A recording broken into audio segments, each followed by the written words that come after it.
Hello, this is my book review of Can We Talk About Race by Beverly Daniel Tatum. At the time this book was written in 2007, Beverly Tatum was the president of Spelman College. She called herself the integration baby because she was born in 1954. During the time of the Supreme Court ruling of Brown versus Board of Education, which banned segregation in school. In this video, I'm going to talk about progress and setbacks, resegregation of schools, the ABC approach to creating an inclusive classroom, stereotype threats, reducing stereotype threats, and philosophical beliefs. So first of all, progress and setbacks.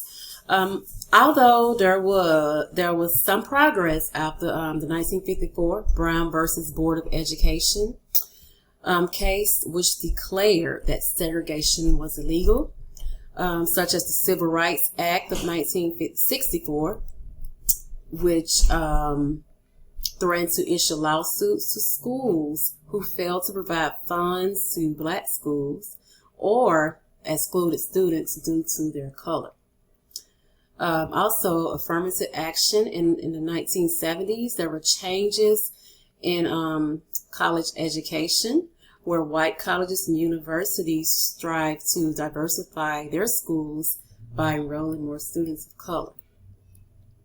However, there was some court cases that occurred afterwards that weakened the progress, creating more barriers to desegregation of schools, such as the Board of Education of Oklahoma City versus Dowell in 1989, where the judge had uplifted some of the desegregation rulings. And this influenced other court rulings during that time and caused more desegregation in the schools. Resegregation of schools. Over the years, strategic and intentional plans had perpetuated the resegregation of schools instead of desegregating them. So resegregation of schools caused inequality in education for minority students.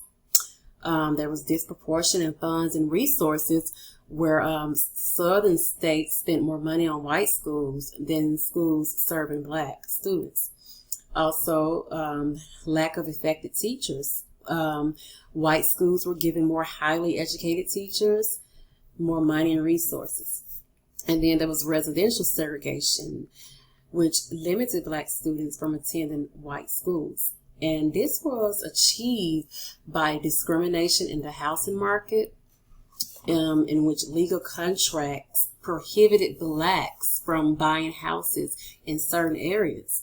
Also, the housing projects were strategically placed away from white communities to prevent low-income black kids from attending white schools.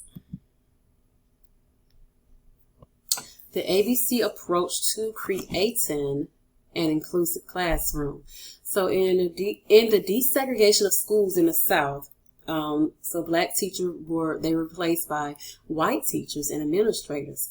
So there was a cultural mismatch between the students and teachers in predominantly black schools.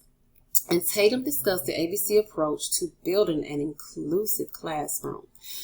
First of all, the A stands for affirming identity. And in affirming identity, she said that students need to see their culture in their curriculum with positive images so that they will not feel undervalued or marginalized. B, building community, pertains to creating a school community where everyone will have a sense of belonging with shared norms and values in the school environments that unify the students. And then C, cultivating leadership, which is basically preparing the students for active participation in democracy so that they can be critical thinkers and help solve social issues in society. Beverly Tatum also talked about stereotype threats. So from research, it showed that Black students often face performance anxiety due to stereotype threats, like during taking high-stake tests, which may cause them to score lower than white students. And she gave some examples of stereotype threats, such as intellectual inferiority, where Black students believe that white students are smarter than them and they cannot outperform their fellow white classmates. Black students also may accuse each other of acting white when they perform well in school, or they may feel pressure to perform on high-stake tests, and they may not score well, but they may perform better on tests that are of little importance.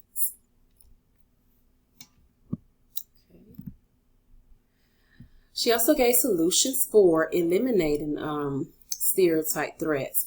And she said, first of all, we need eliminate teacher bias. This can be done through anti-racist education.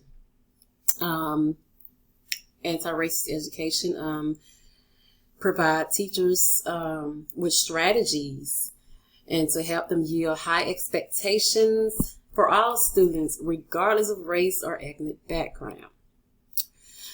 Teachers should instill the importance of having a growth mindset and a notion that working hard creates success in learning, not just by being intelligent. So she also mentioned Carol Dweck,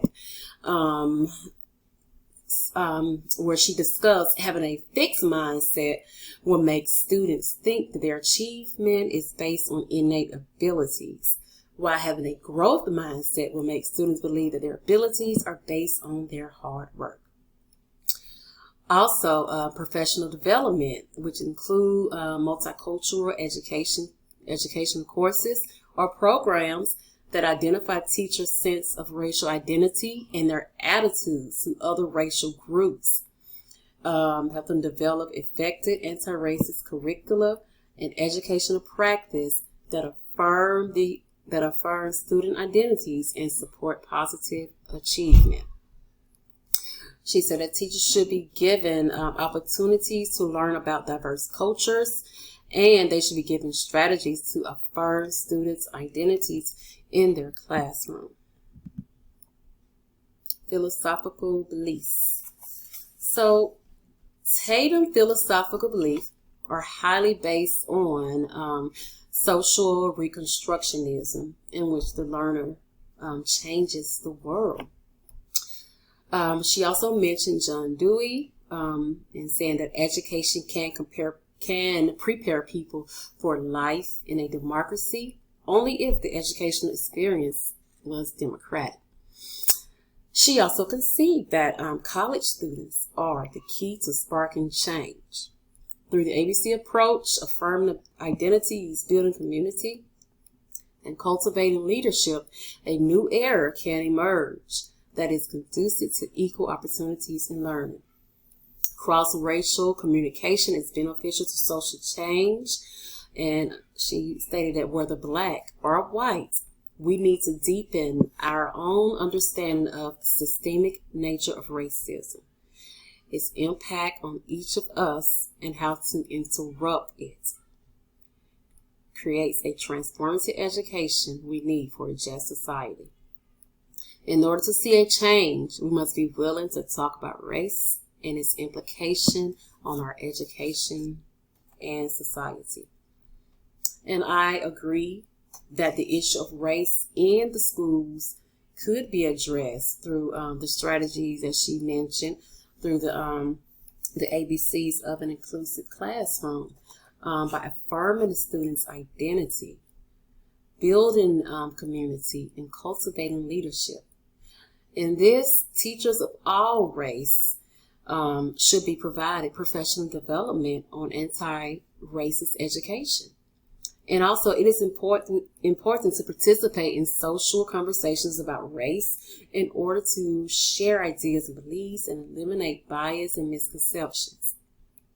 I believe that our students today should be educated to be leaders and to be the change that we would like to see in our world. Thank you.